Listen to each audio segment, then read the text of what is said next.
في الجزء الأول اتكلمنا عن رحلة الإسراء والمعراج، ليه حصلت وإزاي حصلت، وهل كانت رؤية في المنام ولا كانت حقيقة، وهل سيدنا محمد شاف سيدنا جبريل، وفين مكان سدرة المنتهى.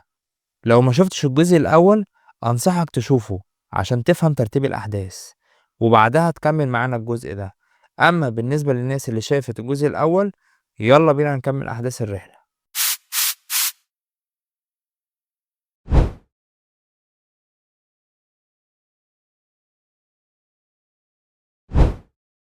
لما سيدنا محمد طلع للسماء الدنيا لقى راجل قاعد كل ما يبص ناحية اليمين يضحك، ولما يبص ناحية الشمال يبكي.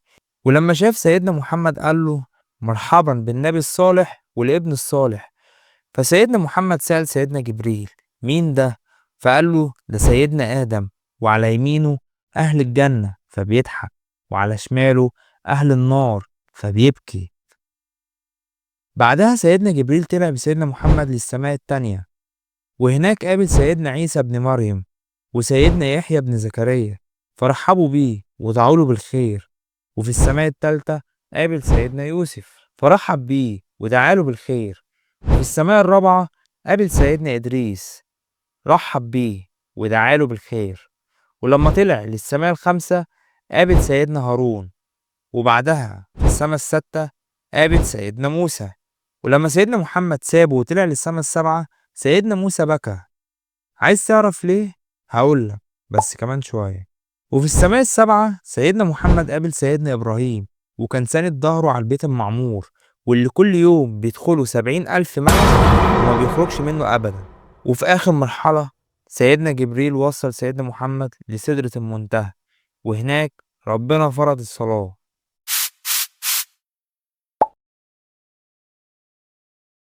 في البداية ربنا فرض على سيدنا محمد 50 صلاة في اليوم والليلة. ولما نزل قابل سيدنا موسى فسأله ربنا فرض على أمتك كام صلاة؟ فقال له 50. فسيدنا موسى قال له ارجع لربك واطلب التخفيف، لأن أمتك مش هتقدر على كده. سيدنا محمد رجع لربنا وطلب التخفيف، وفي كل مرة ينزل سيدنا محمد يقول له أمتك مش هتستحمل، فيرجع تاني لحد ما بقت 5 صلوات في اليوم. وهنا سيدنا محمد قال لسيدنا موسى أنا استحيت من ربنا إن أطلب تخفيف أكتر من كده.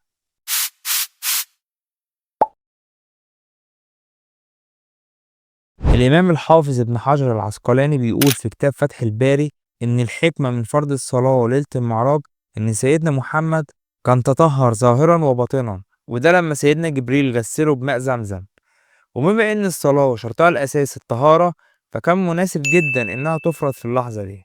الصلاة مش مجرد عبادة، دي الفاصل بين المسلم والكافر، وأول حاجة يتحاسب عليها العبد يوم القيامة. ده غير إن الصلاة بتنهى عن الفحشاء والمنكر وبتكفر الذنوب، وليها دور كبير في نقاء البدن والروح والعقل، وبكده متبقاش جديرة إنها تفرض من فوق 7 سماوات.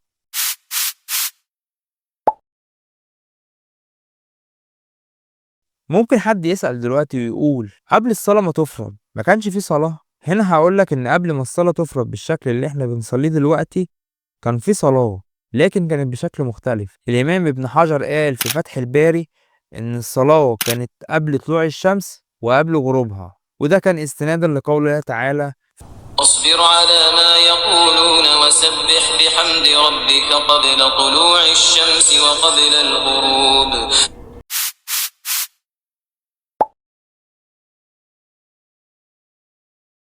لما سيدنا محمد كان في السماء الستة وقابل سيدنا موسى رحب بيه وقال له مرحبا بالأخ الصالح والنبي الصالح.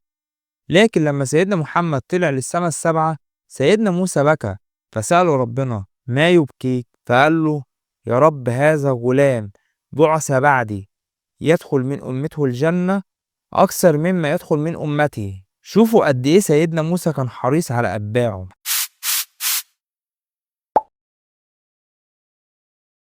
أحد الصحابة سأل سيدنا محمد وقال له هل رأيت ربك؟ فرد عليه وقال له رأيت نورا.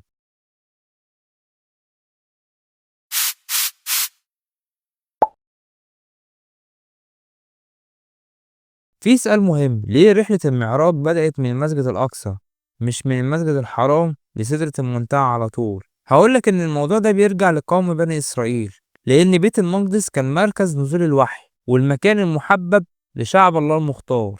لكن لما اليهود ضيعوا الأمانة ووقعوا في المعاصي، ربنا حول النبوة من ذرية سيدنا يعقوب لذرية سيدنا إسماعيل، وده استنادا لقول الله تعالى: ووهبنا له إسحاق ويعقوب وجعلنا في ذريته النبوة والكتاب وآتيناه أجره في الدنيا وإنه في الآخرة لمن الصالحين.